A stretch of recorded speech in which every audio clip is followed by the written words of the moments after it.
Hello friends, मैं हूं प्रभात पोद्दार और आप देख रहे हैं खबरी स्पेशल्स। और आज हम जिस टॉपिक पे चर्चा करने वाले हैं वो थोड़ा सा कंट्रोवर्शियल है। उसका नाम है यूनिफॉर्म सिविल कोड, समान नागरिक संहिता, जिस पे आजकल आप सुन रहे होंगे बहुत बवाल है। तो हम कोशिश कर रहे हैं कि इसका बैकग्राउंड और इसके कंसेप्ट की हम चर्चा कर पाएँ। तो भाई, ये यूनिफॉर्म सिविल कोड होता क्या है? तो यूनिफॉर्म सिविल कोड एक पर्सनल लॉ है। पर्सनल लॉ का मतलब क्या होता है? पर्सनल लॉ का मतलब होता है फैमिली मैटर्स, यानी परिवार से संबंधित मसले, डोमेस्टिक इश्यूज, शादी, अडॉप्शन, डिवोर्स, प्रॉपर्टी किसको मिलेगी किसको नहीं मिलेगी, एलिमोनी, चाइल्ड की कस्टडी, ये सब चीज़ें आती है पर्सनल लॉ में। यानी ये वो वाला नहीं, मर्डर और बाकी अपराध वाली चीज़ नहीं है, पर्सनल लॉ है ना। तो यूनिफॉर्म सिविल कोड है। और अगर भारत में यूनिफॉर्म सिविल कोड लागू होगा, अभी नहीं है, तो हर व्यक्ति पे, चाहे वो किसी जाति का हो, धर्म का हो, जेंडर का हो, यानी महिला पुरुष हो, यहाँ तक किसी भी सेक्सुअल ओरिएंटेशन का हो, जैसे आपने सुना हो ना, गे, लेस्बियन, इस प्रकार के हर एक पे अगर ये लागू हो गया यूनिफॉर्म सिविल कोड, तो सब पे बराबरी से लागू होगा। तो बहुत कंट्रोवर्शियल है, इस पे बहुत सारे लोग बार बार इस पे ऑब्जेक्शंस उठाते रहते हैं, कई लोग सपोर्ट करते हैं। तो बीजेपी बीजेपी के मैनिफेस्टो में तीन मेन एजेंडा रहे हैं हमेशा से।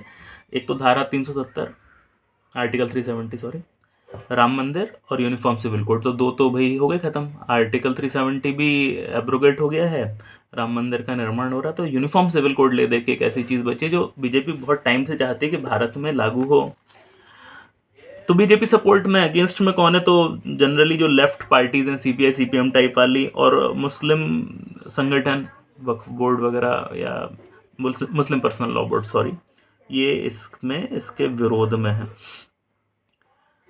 अब कॉन्स्टिट्यूशन के अनुसार इसकी क्या स्थिति है? तो देश का जो कॉन्स्टिट्यूशन है उसका आर्टिकल 25 से 28 बोलता है, रिलीजियस फ्रीडम गारंटी करता है ना, हर आदमी को उसका धर्म उसके अनुसार, मतलब उसको अधिकार है उसके पीछे जाने का कि वो अपना धर्म किस प्रकार से फॉलो करता है। लेकिन एक होता है directive principle of state policy, ये आर्टिकल 44 है। ये कहता है कॉमन लॉ होना चाहिए, यानी थोड़ा सा कॉन्ट्रडिक्शन आ गया। यानी कि आपका एक फंडामेंटल अधिकार तो ये कहता है कि भैया हर आदमी अपना धर्म अपने अनुसार चलाए, लेकिन directive principle of state policy में कॉमन लॉ की बात करी गई है कि हाँ भैया एक नियम होना चाहिए। क्योंकि अच्छा, जो पर्सनल लॉ हैं बेसिकली, तो अब जैसे आपने सुना होगा ना ट्रिपल तलाक। अब ट्रिपल तलाक बेसिकली मुस्लिम कम्युनिटीज़ में बहुत चलता था, तो उसको बंद कर दिया गया। यानी कि यूनिफॉर्म सिविल कोड के तरफ आप मूव हो गए हैं। पूरी तरीके से यूनिफॉर्म सिविल कोड लागू नहीं हुआ है, क्योंकि अभी भी मल्टीपल मैरिजेस अभी भी मुस्लिम कम्युनिटीज़ में हैं, और शायद और भी कहीं होगी, हम लिमिटेड नॉलेज है हम लोग का भी इस मामले में। खैर, यूनिफॉर्म सिविल कोड अगर लागू हो गया तो इससे फ़ायदा होगा LGBTQIA कम्युनिटी को। अब LGBTQ तक तो मुझे मालूम था, ये आई और ए कुछ नया जुड़ गया है इसमें। क्योंकि अभी तक क्या है, जैसे आप देखते हैं भारत में गे, लेस्बियंस वगैरह को होमोसेक्सुअल मैरिजेस अलाउड नहीं है based on their sexual orientation. Adoption allowed नहीं है, आप बच्चों को अडॉप्ट नहीं कर सकते ड्यू टू सर्टन रीजंस। लेकिन अगर भारत में यूसीसी लागू हो गया तो कहीं ना कहीं यहाँ पे सेम सेक्स मैरिजेस भी अलाउ हो जाएंगी, और अडॉप्शन और उसके बाद जो भी फ़ायदे मिल सकते हैं, प्रोटेक्शंस मिल सकते हैं, वो मिलने लगेंगे। अब भारत में पर्सनल लॉ का सिस्टम कहाँ से आया कि हर धर्म का एक अलग नियम होगा, एक अलग धर्म का नियम होगा? ये ब्रिटिशर्स लाए थे। गोवा भारत का एकमात्र राज्य है जहाँ पे यूनिफॉर्म सिविल कोड लागू है। अब आप सोचेंगे ऐसा कैसे?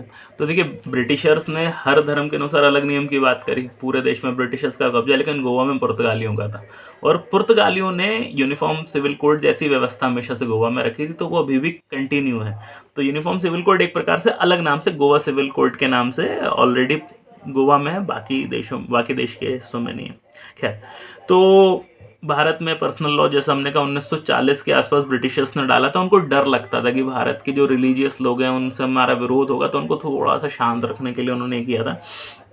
तो यूनिफॉर्मिटी ऑफ लॉ चाहिए, यानी कि नियम कायदे, हत्या, डकैती और इन सब में तो भाई लीगल केस अलग चलेंगे, सब पे एक जैसे चलेंगे, लेकिन पर्सनल लॉ अलग अलग रहेंगे। ये डिवाइड एंड रूल का भी कहीं ना कहीं इसके पीछे सोच था कि हिंदुओं को अलग दो, मुस्लिम्स को अलग दो, बाकी क्रिश्चियंस को अलग दो, तो क्या ये आपस में लड़ेंगे? लेकिन ये जो रूल्स थे, ये कहीं न कहीं महिलाओं के विरोध में थे हर जगह, चाहे हिंदुओं में हो, इस्लाम में हो, कहीं पे भी। क्योंकि उनको कहीं न कहीं इकोनॉमिक सिक्योरिटी नहीं मिलती थी। इनहेरिटेंस यानी कि भई जैसे होता है ना, कोई वसीयत वगैरह में पैसा नहीं मिलता था। रीमैरिज में बहुत दिक्कतें थी, दोबारा शादी करना तो एक बहुत बड़ी तकलीफ़ थी भारत में, डिवोर्स में बहुत सारी दिक्कत थे। 1985 में 1985 में एक शाहबानो केस हुआ था, शायद आपने सुना होगा। देखिए हुआ क्या था, शाहबानो इंदौर की थी और उनके हस्बैंड ने उनको तलाक दे दिया था। तो अब भाई उसके बाद उन्होंने एलिमोनी की बात करी, उन्होंने कहा कि बर हर हर महीने मेरे को गुजारा भत्ता मिलना चाहिए इसके सामने।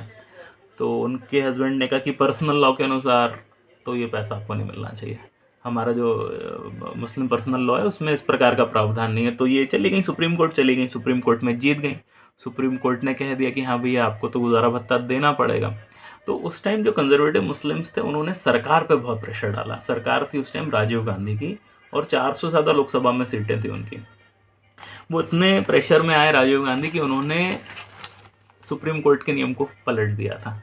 और उस पे उनकी बहुत आज तक मतलब उस बारे में उनको कहा जाता है गलत किया आपने, क्योंकि कहीं ना कहीं आपने रिलीजन को देश के कानून पे हावी हो जाने दिया।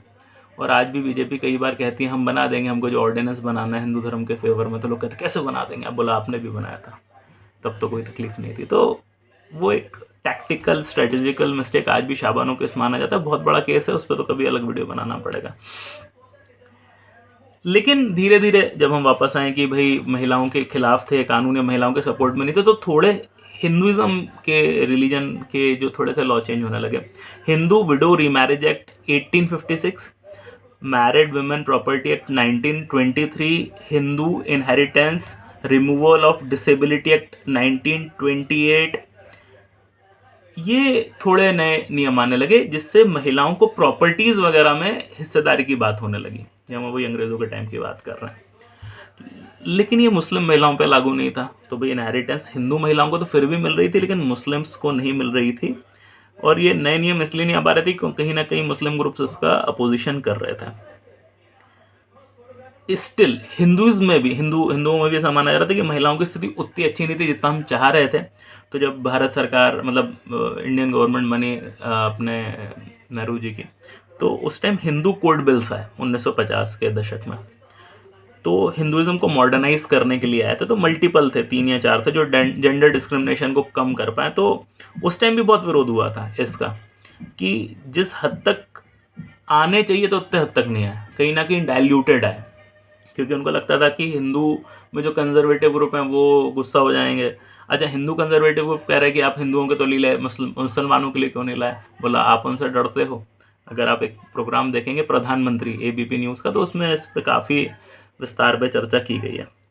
एक बहुत इंपॉर्टेंट 1954 में एक बहुत इंपॉर्टेंट एक्ट आया, special marriages act.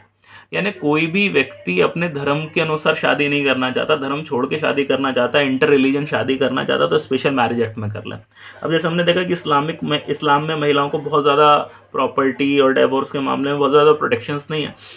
Special marriage act में अगर वो कर लेंगी तो उनको धर्म के अनुसार वो मैरिज नहीं कर रही, स्पेशल मैरिज एक्ट में कर रही, तो उनको वो प्रोटेक्शन भी मिल जाएंगे। कोई भी कर सकता है। अभी रिसेंटली एक शायद स्वरा भास्कर जी ने शादी की है या करने वाली हैं, आई एम नॉट श्योर, वो शायद स्पेशल मैरिज एक्ट में शादी कर रही हैं क्योंकि वो एक मुस्लिम व्यक्ति से शादी कर रही हैं। तो स्पेशल मैरिज एक्ट इस प्रकार के प्रोटेक्शंस देता है। हाँ, ये स्पेशल मैरिज एक्ट और जम्मू कश्मीर में लागू नहीं था, क्योंकि जैसा हम जानते हैं आर्टिकल 370 लगा हुआ था। तो जम्मू कश्मीर खुद डिसाइड करता था कौन से नियम वहाँ लागू होंगे। अब 370 हट गया तो प्रोबेबली अब वहाँ लागू हो गया होगा। अगर यूनिफॉर्म सिविल कोड आ गया तो भारत में जो प्रेजेंट लॉज हैं, बहुत सारे पर्सनल लॉज हैं हर धर्म के, जैसे हिंदू मैरिज एक्ट है, हिंदू सक्सेशन एक्ट है, Hindu Indian Christian marriage act है, इंडियन डिवोर्स एक्ट है, Parsi marriage and divorce act है। और अब इस्लाम के इस प्रकार से नहीं है, वो पर्सनल लॉज जो हैं इस्लाम के वो शरिया के ऊपर हैं। तो शरिया के कुछ एक्ट्स हैं या शरिया के बेस के कुछ लॉज हैं, उन सबको हटा देगा, रिप्लेस हो जाएगा और यूनिफॉर्म सिविल कोड लग जाएगा। यानी उसके बाद हर प्रकार के व्यक्ति को हर प्रकार की बराबरी रहेगी भारत में, किसी भी रिलीजन के अनुसार, रिलीजन का हो, सेक्स का हो, कहीं का भी हो। हालांकि माना जा रहा है कि यूनिफॉर्म सिविल कोड आएगा तो हिंदुओं को बहुत फर्क नहीं पड़ेगा, क्योंकि जितने रिफॉर्म्स होने तो उसमें से काफ़ी कुछ ऑलरेडी हिंदू कोड बिल्स में हो चुके हैं। तो मेन जो एक तकलीफ है वो कहीं ना कहीं मुस्लिम्स में है कि भाई हमारे रिलीजन की बहुत सारी चीज़ें चेंज हो जाएंगी। तो उसके लिए हम जैसा देखते हैं कि बहुत ज़्यादा विरोध होता है, ज़्यादातर मुस्लिम स्कॉलर्स के द्वारा होता है कि भाई हमारे रिलीजन में इंटरफियर करा जा रहा है। क्योंकि देखिए भाई सेक्युलर है भारत को तो देश, तो अब सेक्युलर के तो अलग अलग मीनिंग होता है ना लोगों के। तो कोई कहता है सेक्युलर का मतलब होता है हर धर्म बराबर है, तो यूनिफॉर्म सिविल कोड लगना चाहिए, सब लोग बराबर हैं। फिर कोई कहता है लेकिन हमारा सेक्युलरिज्म तो कहता है हर व्यक्ति को अपना धर्म अपने अनुसार चलाने की इजाज़त है, अपना प्रैक्टिस करने की इजाज़त है। तो थोड़ी दिक्कत हो जाती है। 2015 में सुप्रीम कोर्ट ने कहा था कि अगर हर धर्म अपने पर्सनल कोड के अनुसार डिसाइड करने लगेगा कि हमारे क्या नियम कायदे होंगे तो चल नहीं सकता। तो 2015 में सुप्रीम कोर्ट ऑफ इंडिया ने कहा था यूनिफॉर्म सिविल कोड की ज़रूरत है, पर्सनल लॉज नहीं चलने चाहिए थे। लेकिन 2018 के लॉ कमीशन का कहना था ज़रूरी नहीं है। उनका ये कहना था कि सेक्युलरिज्म हर धर्म, मतलब सेक्युलरिज्म का मतलब ये नहीं है कि हम रिलीजियस आइडेंटिटी को चैलेंज कर रहे हैं, उनका कुछ था। यानी जितने लोगों से आप चर्चा करेंगे आपको उतने पॉइंट ऑफ व्यू मिलेंगे। अब अगेन जो हम हर बार कहते हैं हम इतना समझदार नहीं कि हम इसका जवाब आपको दे पाएँ। तो ये आप डिसाइड करिए कि सही क्या है गलत क्या है। हमारा काम एजुकेट करना है, हम जो चीज़ें निकाल सकते हैं वो निकालते हैं। यूनिफॉर्म सिविल कोड जैसे बहुत सारे ऐसे मुद्दे हैं जिस पे हम जानते कुछ नहीं है, बस जो नरेटिव चलते रहते हैं, लोग बाज़ार में बात करते रहते हैं, टेलीविज़न पे जो चर्चाएं होती रहती हैं उससे हम कहीं ना कहीं पॉल्यूटेड हो जाते हैं, कहीं ना कहीं हम अपने बायसेस में चले जाते हैं। हम चाहते हैं कि इंडियन आदमी जो है, इंडियन व्यक्ति, आदमी महिलाएँ across the gender line everything, वो समझदार बने, वो चीज़ों को समझे, वो टेक्निकलिटीज़ को समझे और फिर निर्णय ले। वो किसी मोमेंटम में ना जाए कि यार इस चीज़ की लहर चल रही है। नहीं, आप समझदार व्यक्ति हैं, समझदारी से चीज़ों को समझिए, उसमें हम आपकी हमेशा मदद करेंगे और फैसला तो फिर आपका ही है। तो जुड़े रहिए खबरी के साथ, क्योंकि खबरी की है हर खबर पे नज़र।